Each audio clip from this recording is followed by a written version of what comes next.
day students, and welcome to another lecture on the history of India between 750 CE and 1206 CE. Today we will be discussing the history of Buddhism in this period.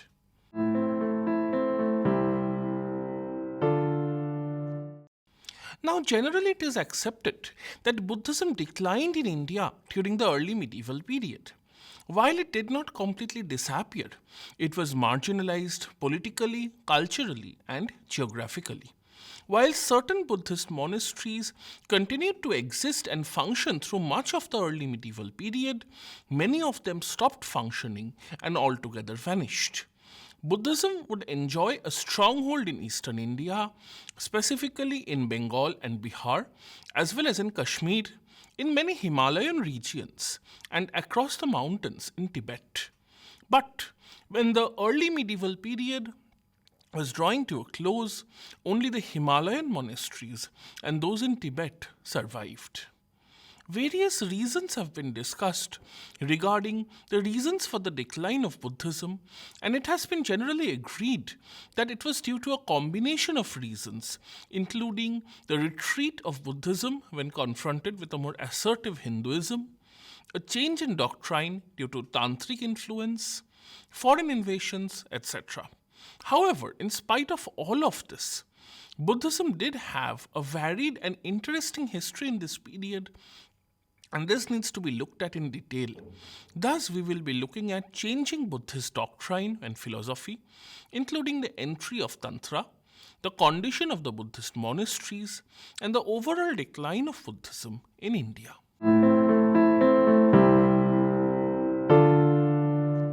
Now, if we take an overview of the Buddhist experience in the early medieval period, we see that even though there is a consensus on the decline of Buddhism in India during the early medieval period, this process needs to be understood in the broader historical context. Historian Ronald Davidson has remarked that Buddhism of this era seemed to have lost the vitality that it had demonstrated during the Gupta period. Lars Fogelin, who has written an excellent history of Indian Buddhism using the methods of archaeology, agrees.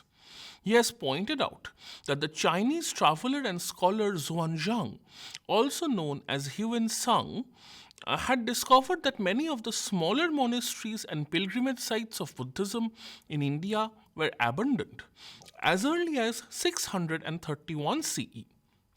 Which is a notable contrast to the descriptions of Faxian, also known as Fahian, who had visited India 2 centuries earlier.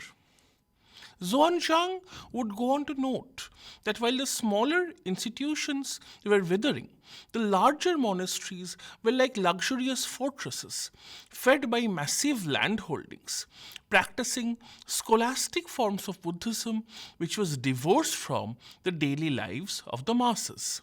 Clearly, some major changes were underway in the religion.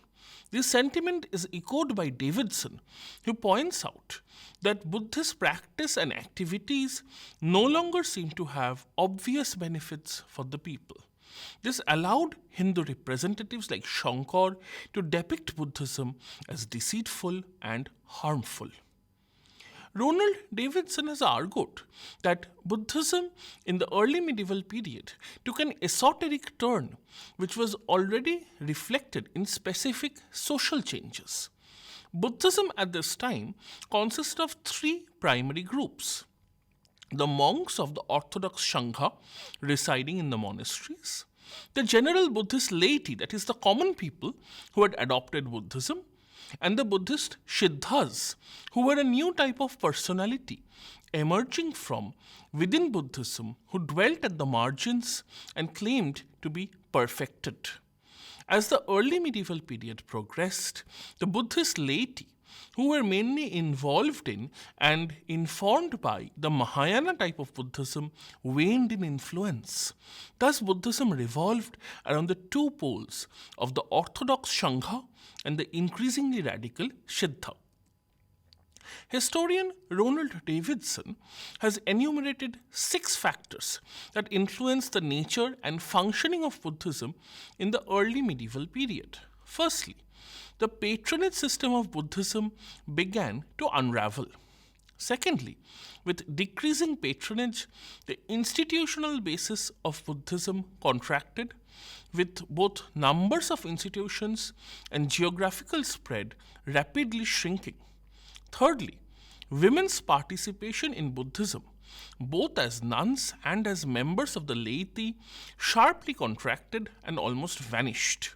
Fourthly, some Buddhist intellectuals innovated a radical form of skepticism which became the major theme of intellectual thought. Fifthly, other Buddhist scholars tried to develop a Buddhist version of Brahmanical epistemology and thus neglected traditional Buddhist scholarship. And sixthly, Buddhist monasteries began to resemble huge landed estates and increased even further in size, changed their curriculum of philosophy for more intellectual topics.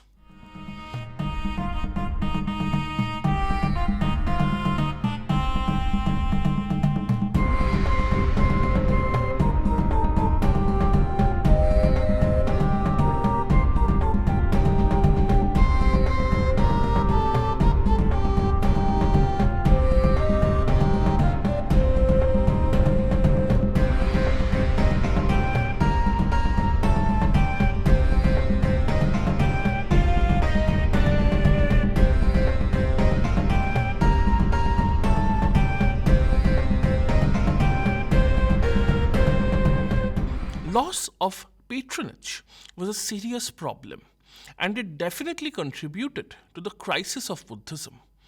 In this context, it is vital that we understand the relationship between Buddhist loss of patronage and the relative decline of the guilds, especially in North India. Buddhism had long had a symbiotic relationship with the Indian guild system. These commercial entities were some of the chief sources of patronage for the religion. In return, Buddhist monks helped the merchants in the fields of education, medical treatment, shelter during the journeys, and provided them with protective amulets, skilled translation services, and even loans of capital. This intertwining of guilds and Buddhism is testified to in inscriptions found along trade routes, where Buddhist icons share space with the names of merchants and princes.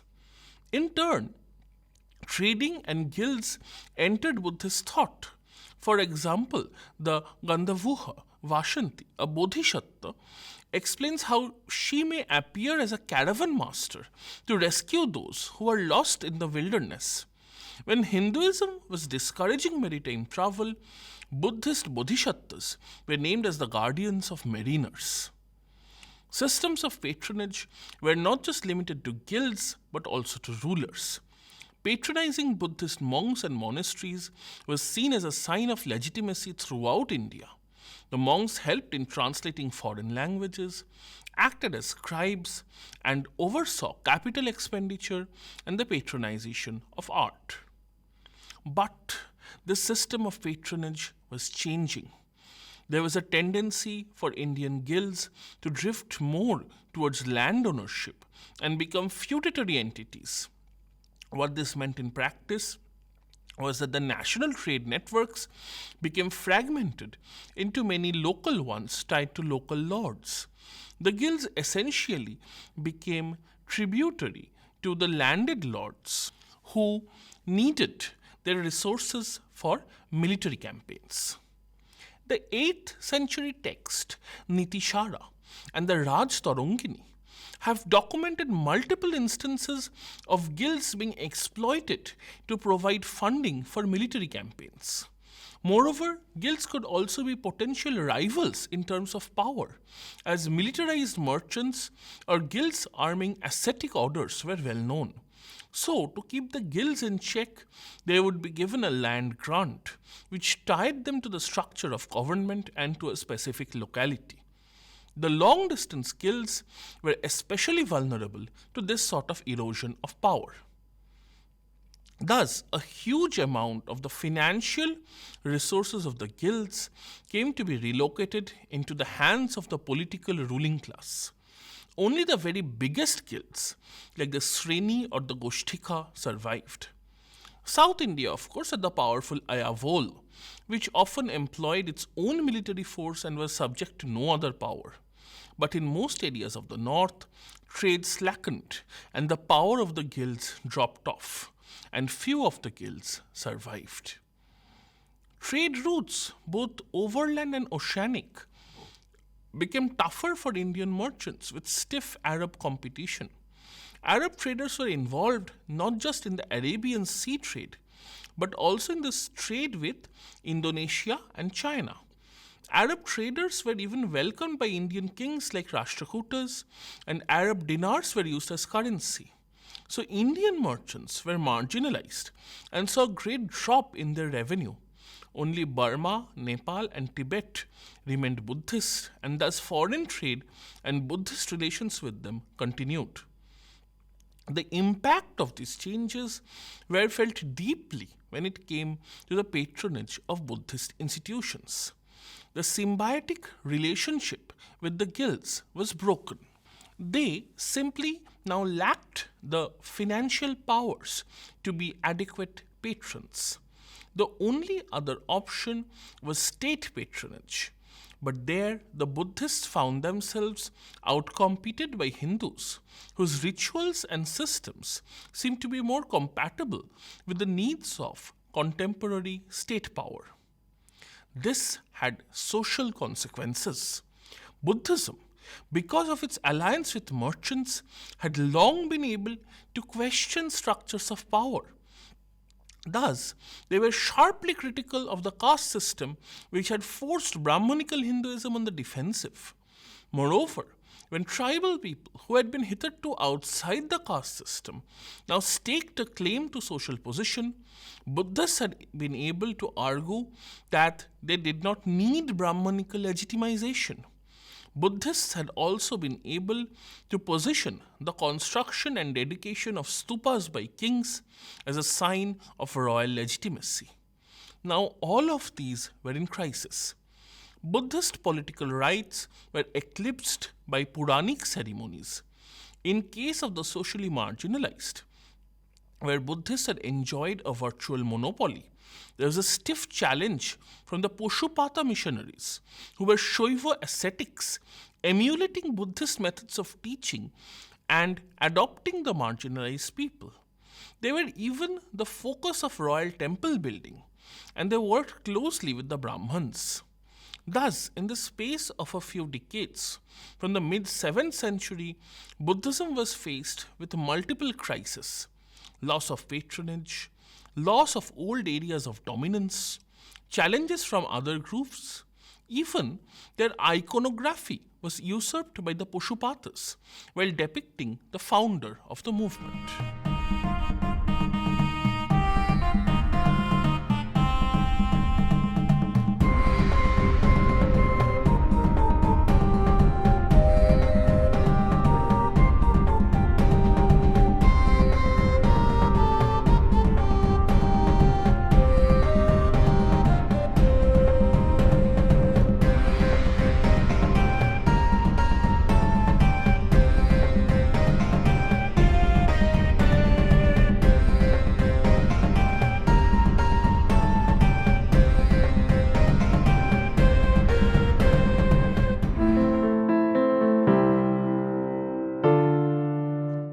But it should be briefly noted that while generally Buddhism was declining in an all India context, it did receive substantial support and patronage in eastern India, in Bihar and Bengal under the Pal kings. So during the reign of Gopala, the Nalanda monastery was revived and other monasteries like Udantapuri were built. Dharmapala appointed the famous philosopher Haribhadra as his spiritual preceptor, and He built the famous Bikramshil Bihar, where many Buddhist monks came to study, including from Tibet. He also built another monastery at Shompur. These monasteries were huge in size, lavishly decorated, and functioned as great centers of learning.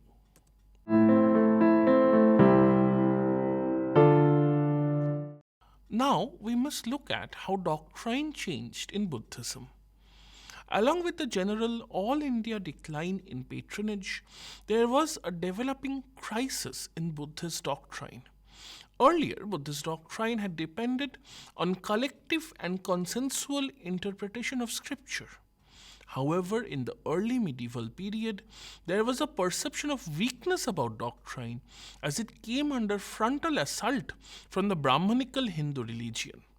Their antagonists were using the epistemological vocabulary of the wider Indian world, and this provoked the reaction of forcing many Buddhists to turn towards non Buddhist epistemology for their own counter arguments and reassurance. While the inclusion of epistemology in Buddhist texts was nothing new, it had increasingly moved from being of marginal importance to central importance. Initially, it had been supplementary in nature and not crucial to the intellectual basis of the system. Now, however, it became the driving force behind much of Buddhist intellectual discourse. The Buddhist scholar Dignaag decided to employ new standards of authenticity while verifying the significance of the words of Buddha. The traditional Buddhist criteria was that anything which was properly said and taught, which could lead to nirvana, should be understood to be the doctrine of Buddha. The ancient Buddhist ideal was that dharma was independent of Buddha, and therefore it was dharma that was to be relied upon. Instead, Dignaag approached the scripture through the structure of commonly held Indian values. So Buddha became the repository of valid reasoning, and therefore one individual was valorized at the cost of the value of the message itself, which was directly contradictory to Buddhist teachings. According to historian Ronald Davidson, this position had short-term gains and long-term negative consequences.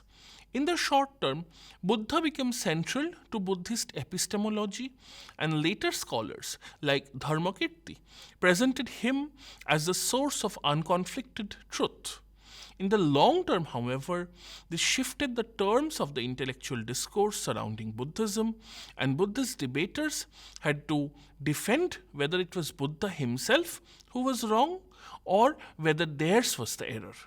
This plunged them into a type of argumentation that was contrary to all of Buddhist tradition and one it was ill-equipped to adopt. The result was that Buddhist intellectual arguments appeared to be weak and unconvincing to political leaders, who were now the principal dispensers of patronage. Thus, the erosion of Buddhist support continued.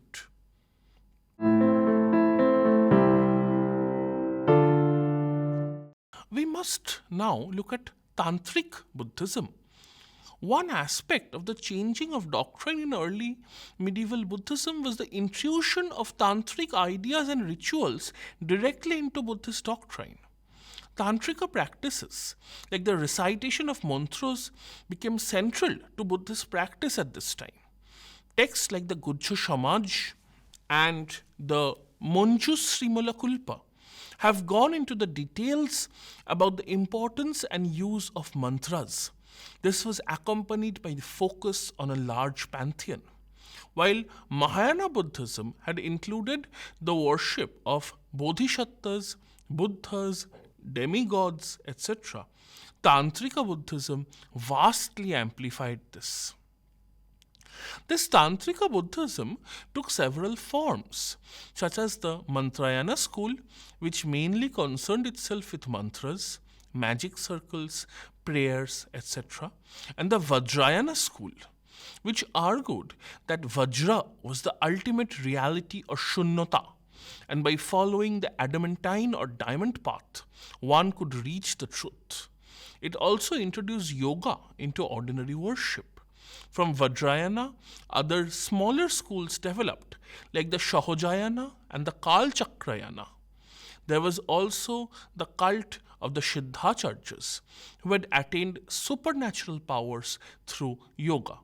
According to this belief, there were as many as 84 Siddhacharyas.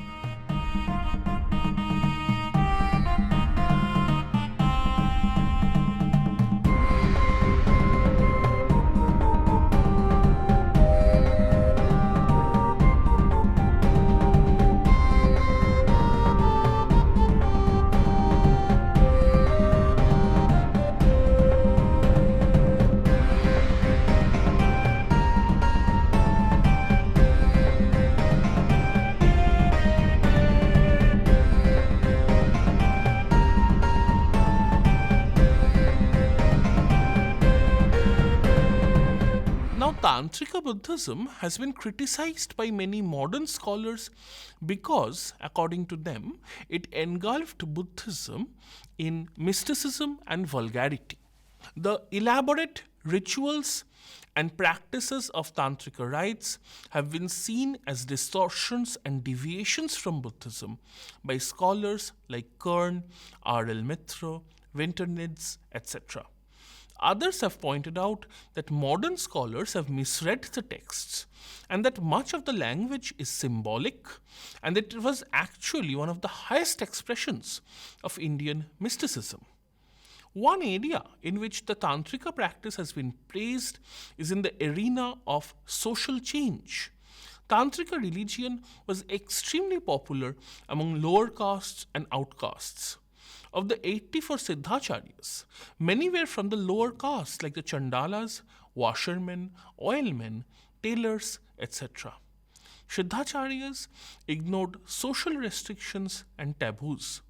One of these Siddhas, Saraha, was a scholar from Nalanda and he ignored all caste distinctions. Such teachings definitely influenced the social fabric of India.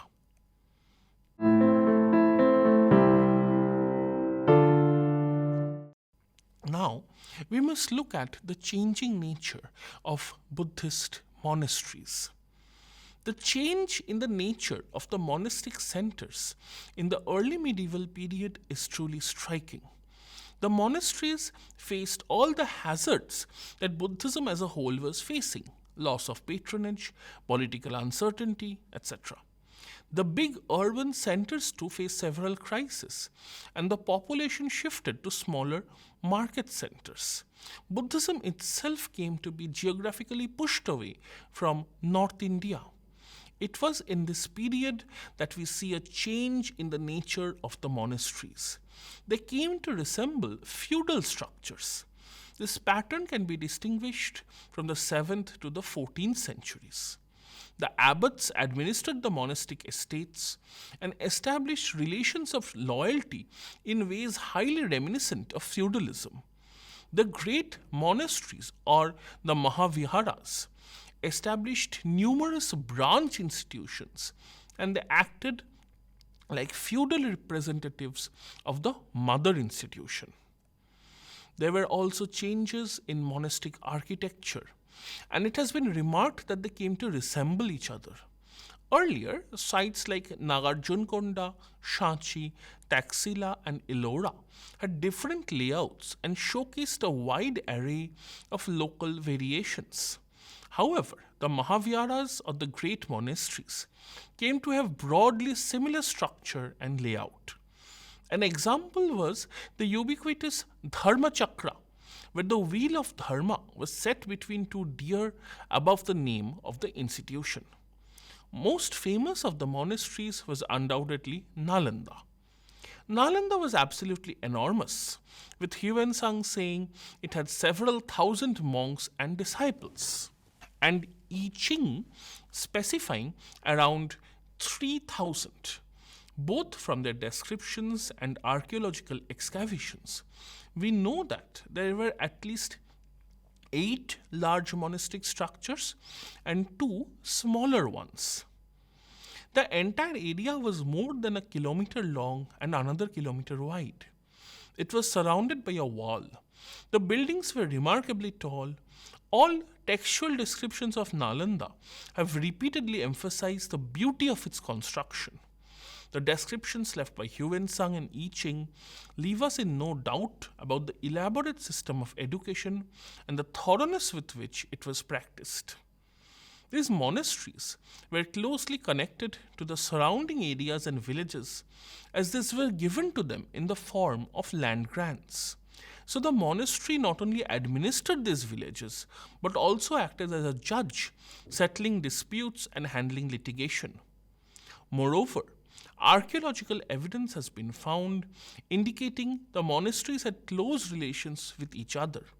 Monks were sometimes commemorated in monastic grounds if they were connected to an affiliating institution, or one monastery had originally been set up as a branch of the other, sharing common doctrine and rules. Since the monasteries survived on endowments given by feudal rulers, it was expected that they would reciprocate in the form of different services, such as supervising education, performing rituals, etc.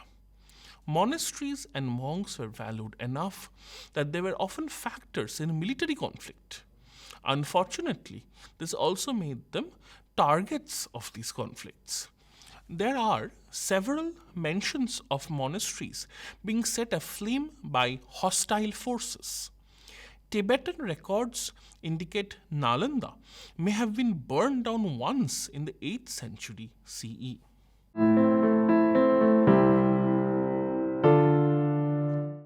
And so we come to our conclusion. Buddhism in early medieval India was a very different religion from the early historical period.